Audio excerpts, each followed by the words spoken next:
We took a ride into New York City, had lunch in the city, walked around. It was 40 some degrees, windy and cloudy up here.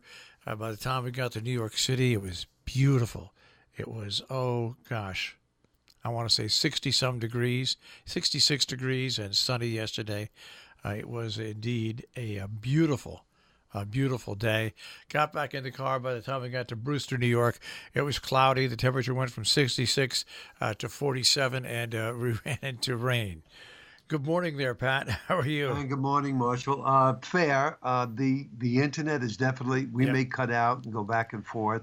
The internet's been in and out all morning long. Yeah, it dropped out and reconnected right away. So you Yeah. obviously have problems there. Yeah, I don't know what it is, but yep, I've had problems all morning. Yep, it was a beautiful day yesterday, and then the rain came in, the cold front. That was the cold front. Produced some funnel clouds in Massachusetts yesterday. Where in Massachusetts? I don't know the exact locations, but there were several funnel clouds sighted. I'm pretty sure it was confined to northeastern All Massachusetts. right. But I'll find out. It wasn't in the Berkshires, that's for sure. So partly sunny, brisk day today, 50 to 55. Clear tonight, low 30s. Sunny tomorrow, I think will be around 50, and sunny Friday, 45 to 50. Not your kind of day on Saturday. Windy with rain, only in the low 40s.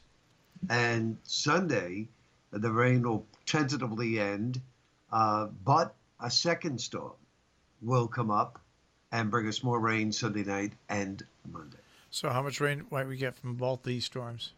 Well, I think storm number one will give us an inch, maybe an inch and a half, and storm number two will be below an inch. So when all said and done, I would say Saturday through about Tuesday of next week, we could easily wind up with 1 to 3 inches of rain. Well, at least it's not snow. Well, that's true. There's still the possibility of or somewhat snow and sleet.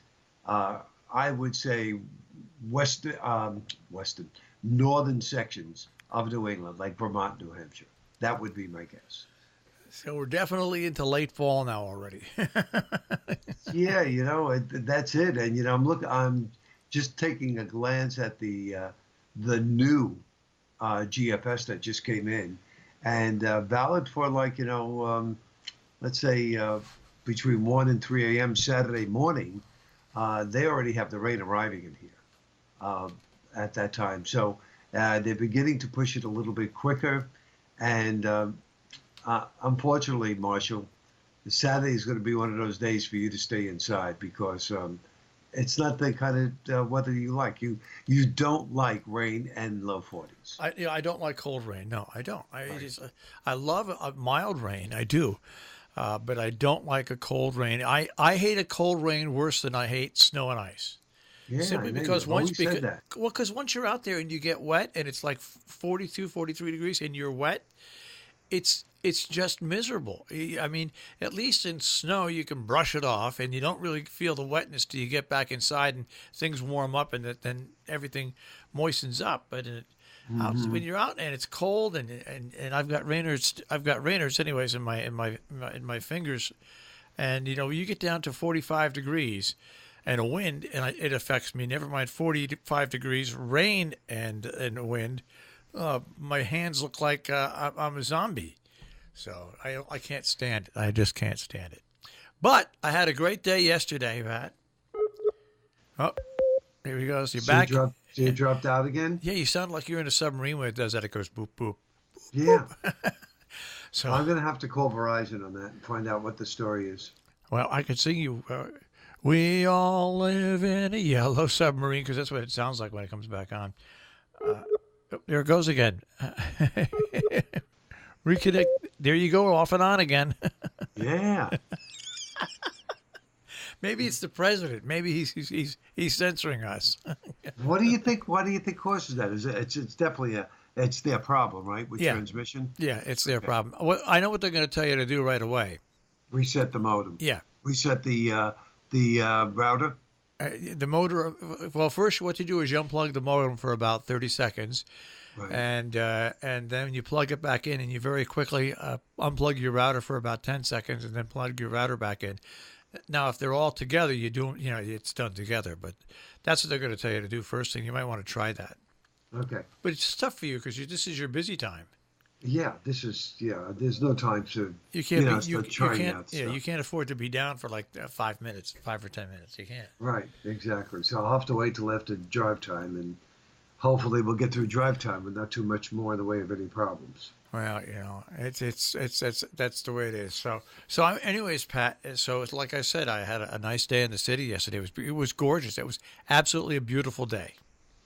Yeah, walking around was nice too. Outside and walking the dog. Yeah, that was all great. And then of course, when I went to teach late yesterday afternoon, and I had to bring the class across the street to church.